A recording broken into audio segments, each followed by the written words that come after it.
Hello, fellow translators. It's me again with yet a different background. I'm trying to figure out the best background. I thought the other one was good, the one I had in the last video, because it was blank, but it looks really dreary. Anyway, so today I want to talk to you about something that apparently I've been neglecting. I've been told a couple times that I neglect this. And lately, in fact, I was talking to a friend of mine who didn't even know that I offer these courses and was scolding me because apparently I'm very bad at marketing the stuff that I have available and that I can offer. So that's what I wanted to do in this video. But I'm not going to keep it. What I'm going to do in this video is actually keep it informative because I'm not too good at marketing, I guess. I just want to let you guys know what I have on offer. You might know some of them. You might know other things. But just to let you know, in case it's something you're looking for, because many times I get asked the question as well, even in the comments or something like that. And I'm like, well, I have a course that teaches you how to become a freelance translator. So I figured it'd be worth it to mention all the stuff. So let's start there. I have a course called How to Be a Successful Freelance Translator. It's available on Udemy. It's available on Skillshare. It's also available on Skill Success, I think. I put it up there, but I'm not sure what they're doing with it. But anyway, obviously I'm going to have links to all the stuff in the description below. By the way, and I've mentioned this before as well, so I won't get into why or how. The links, if you click on my links for my courses, that'll be the cheapest place to find them. So use the links that I give you. And if you have any issues, feel free to let me know. But yeah, those are always the cheapest place to find them. So this is called How to Be a Successful Freelance Translator from A to Z. It details everything. I add on it. I take away sometimes. And, I try to do it with the feedback that I get. Like I get various types of feedback. Like I had a thing on physical fitness there because I feel it's something we all need to worry about. I know it's something I have issues with because we're always sitting down in the worst posture possible. So I had that. But then I was told, I'm not a physical trainer or anything, so I shouldn't be giving too much information. I kind of left it on because I think it's important. Anyway, it has all the information you need for becoming a successful freelance translator, as I said, from A to Z. That's how to become a successful freelance translator. How to be a successful freelance translator. Again, links down below. So the next course is working with freelancers. It's called So You Want to Work with Freelancers? The Complete Guide. And this talks about working with freelancers. It talks about if you want to do anything with freelancers, if you want to hire them. I use freelancers for pretty much everything. To make my website, to do lead generation, to do to do the logos, to obviously as translators and any type of stuff I might need, I use freelancers. And so, yeah, it's basically talks about the ups and downs that I've had over the years of dealing with freelancers. Also because a lot of people tell me they've tried working with freelancers and it's been a disaster. And I pretty much always end up telling them it's your fault that it was a disaster, because working with freelancers, you need to kind of know what you're doing. And now most of you are freelancers, I imagine, or want to be. And so you'll probably be better than most at it. But it can still be very different when you're on the other side of the thing. And if you hire freelancers with any regularity or anything like that, it can be very useful. So feel free to look it up. It's called So You Want to Work with Freelancers? The Complete Guide. The Complete Guide for Working with Freelancers, basically. So we have the next one is Sales and Marketing for Freelancers. And so this is if you're a freelancer of any type. So what I did there was I marketed for any type of freelancer. Sales and marketing for any type of freelancer. This is, freelance graphic designer, writer, translator, researcher, whatever it might be. This talks about the sales and marketing and the various types of things you can get into online, offline, stuff like that. And and there again, it talks about the course, how you would do starting from zero and marketing and so you can get clientele, so you can get regular clients, so you can get your name out there, et cetera, et cetera. Next course. I'm going through in the order that they're on my Udemy account, by the way, so I'm not sure if it makes too much sense. But the next course is Moving and Living Abroad. Here too, I do these snazzy titles on Udemy. So you want to move and live abroad, how to make it happen. I think it was called How to Move and Live Abroad originally. And this talks about, again, if you follow me, you know that my wife and I together have been living in all different sorts of places. We've been living in Tuscany, in Tuscany, which is in Italy, and then in Switzerland, in Taiwan, in Shanghai. I lived in Korea for a while. We lived in Portland and Atlanta in the U.S., and D.C. as well. Now we're in Charlotte. And yeah, so we've been going all over the place and living in different places, and you know, picked up a thing or two along the way.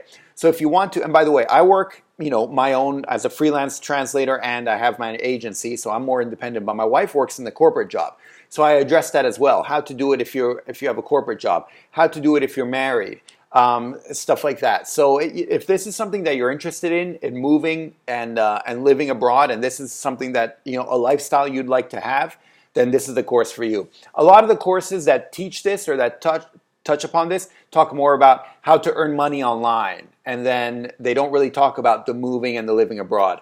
And that's what I concentrate on. I concentrate on how to actually make it happen, how to find a place to live abroad, what to do with whatever you own back home, how to make sure that while you're abroad things can keep working, i.e. your bank account, your life in general, whatever job you might have, whether you're an employee or you work for yourself, stuff like that.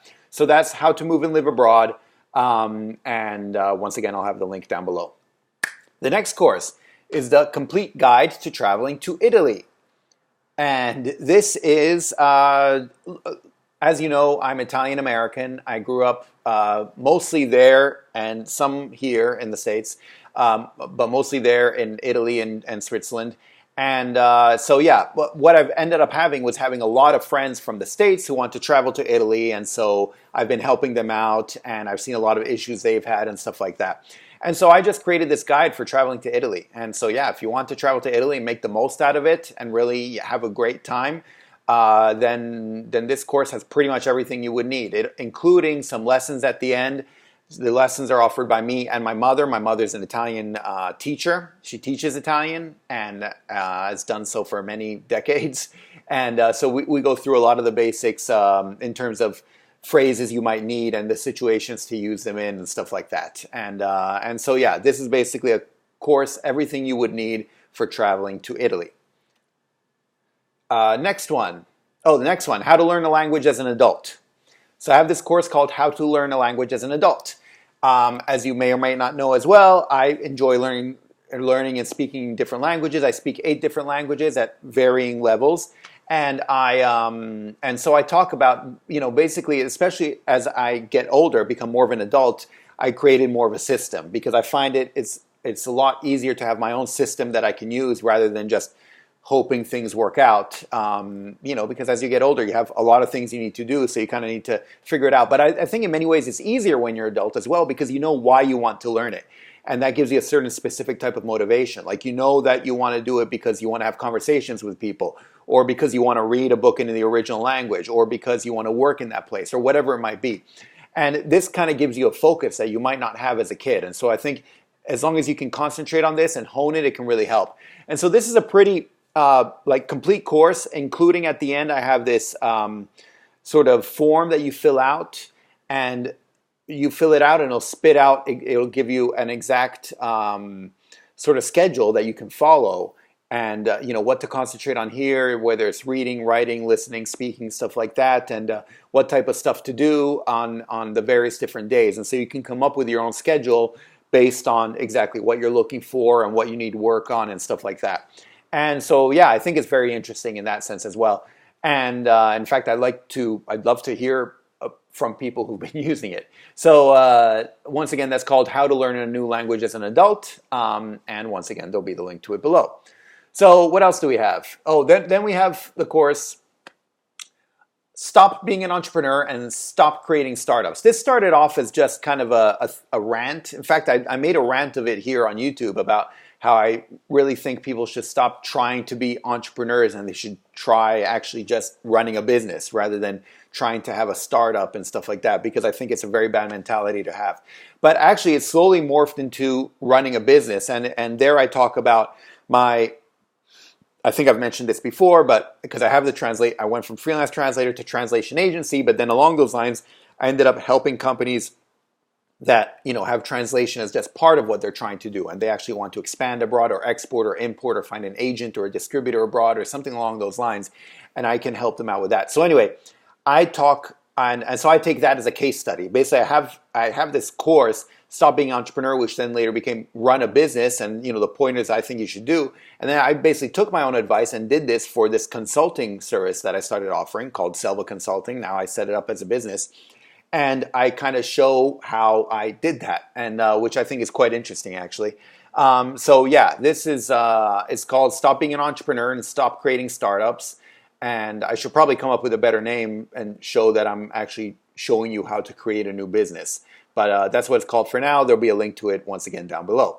So what's next? Oh, the next one is the one I've probably mentioned to you before, because that one I have been mentioning recently, which is how to set up a translation agency. And that's been my bread and butter and what I've been building up lately.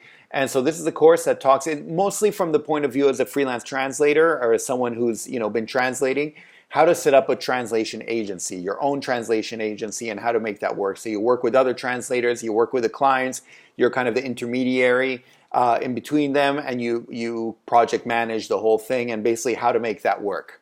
And so yeah, how to set up a translation agency. And then the last course is Come diventare un traduttore freelance. It's basically the how to be a successful freelance translator, but in Italian. I thought I should offer it in Italian just in case. And so I put it up there. I guess it makes sense. There aren't as many students there because I think most people on Udemy and stuff like that are English speakers. But I have had a couple, and the ones who took it seem to like it quite a bit. So yeah. It's there and it's available for all of you Italian speakers. If you feel more comfortable with Italian, then definitely check that one out because it'll have all the information, but in Italian. So yeah, that's pretty much it. Those are all my courses, and you'll forgive me if I don't mention them all the time. But first of all, there are quite a few courses, and second of all, I don't know. Like I said, I'm bad at marketing, and but so here I thought it would be a good place to have all the courses that I have available, at least available at this moment, that I can list them all, and so you can use this as reference and check them out. And obviously, like I said, I'll have a link to them, all of them down below. By the way, I should also mention, if you like these courses and you'd like to, recommend them to other people, Udemy has this the affiliate program, which is basically and I guess I'll put a link to that as well. Basically, the way that it works there is you sign up for their affiliate program, and then anyone who uses your link to take my course, you get paid a little bit for it. So, so it could be extra incentive. By the way, if you use the affiliate link to take my course, I make a lot less money. So I probably should not be saying this. But the thing is, I'd rather have more people take my course and be able to help them out than anything. Or maybe I'm just not good at this, who knows. Anyway, but this way you can actually earn a couple bucks as well. If you think my courses are worth it and you want to share them with anyone, then feel free to use that affiliate link. In fact, if you want to share them with thousands of people, please use that affiliate link. I'll leave a link to that down below. And yeah, that's pretty much it. Those are all my courses. If any of them are of any interest to you, please feel free to check them out. If you have any questions about them, please feel free to ask me. I'm happy to talk about them. And hopefully you can find them useful. I think they're good courses, obviously, and otherwise I wouldn't put them up there. And I ask, obviously, in each of the courses if there's anything that you would like me to add or expand upon or anything along those lines, to please let me know. And so, and I have been doing that with each of the courses, building up on them. So, you'll always have the updated version of the course and you'll have access to it. So, yeah, anyway, that's pretty much it. Hopefully you find this of use, and I do hope that you find something useful that can help you out in one of these courses. And yeah, I'll see you in the next video otherwise. Don't forget to click thumbs up if you've liked this video. Don't forget to subscribe if you haven't. And don't forget that I will see you in the next video. Okay, thanks. Bye. Savedum.